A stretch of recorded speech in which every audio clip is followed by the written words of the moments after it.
a national day of mourning in Italy, where former Prime Minister Silvio Berlusconi is being laid to rest. We've got these pictures from his funeral service in Milan, which ended in the last hour. Now, the flamboyant billionaire died on Monday at the age of 86. He was described by allies as a fighter. His long political career, of course, was marked by scandals.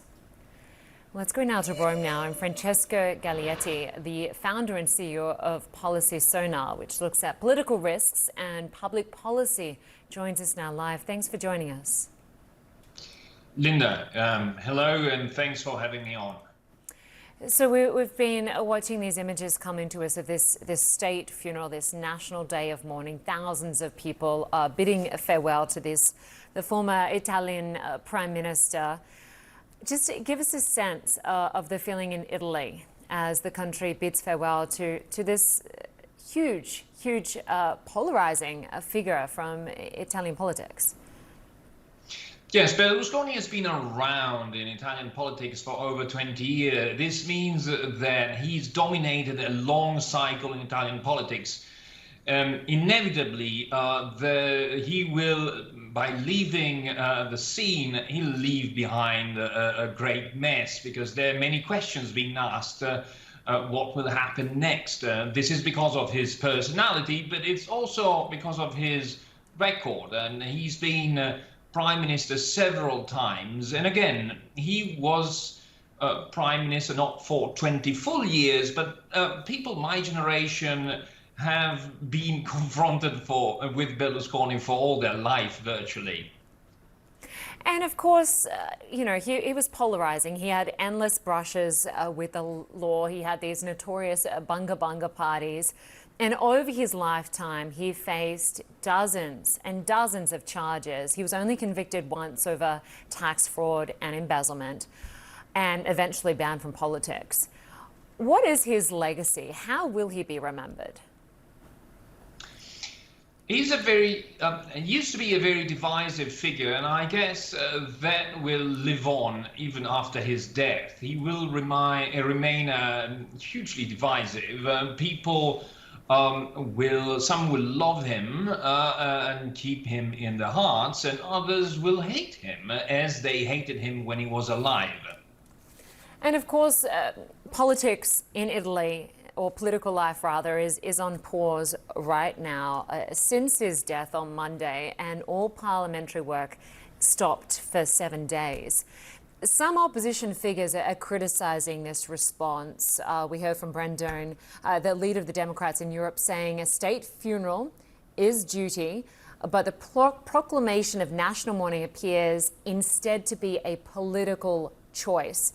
We also heard from a member of the Democratic Party questioning the decision to freeze Parliament, saying there are numerous dossiers awaiting urgent response.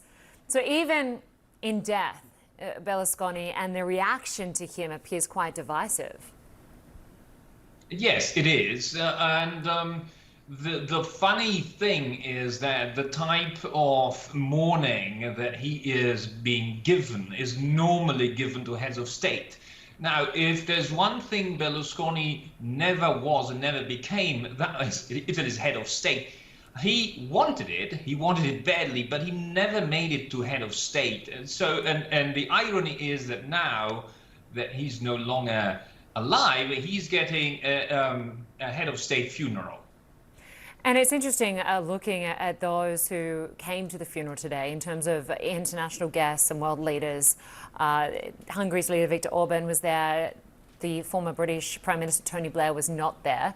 And we saw tributes coming in from the likes of the Russian President Vladimir Putin, who described Berlusconi as a dear friend, saying he was charged by his incredible vitality, his optimism, his sense of humour. And not surprising, I guess, hearing that glowing tribute from Putin, given that just earlier this year, Berlusconi was blaming Ukraine for Russia's war.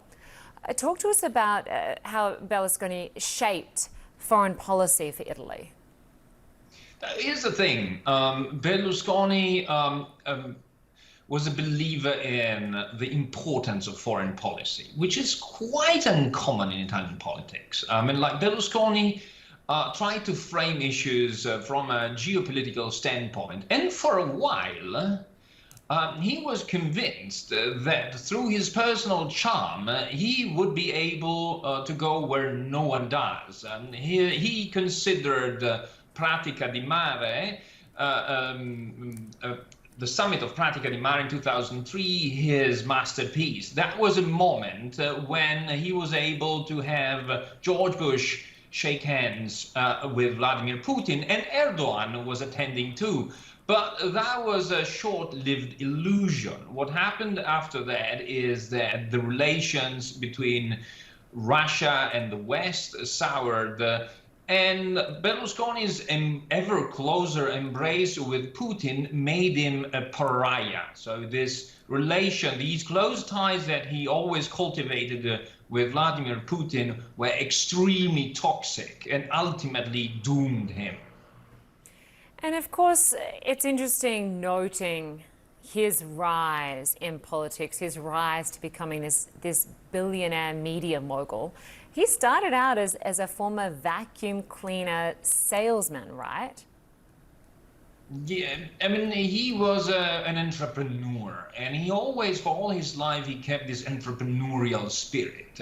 He was no manager. He was the quintessential entrepreneur. He saw opportunities where very few others did, and he kept doing that all his life. Francesco Galietti, good to have you on the program to share that perspective with us on what is the funeral, the national day of mourning for the four-time Italian Prime Minister Silvio Berlusconi. Thanks very much. Thank you.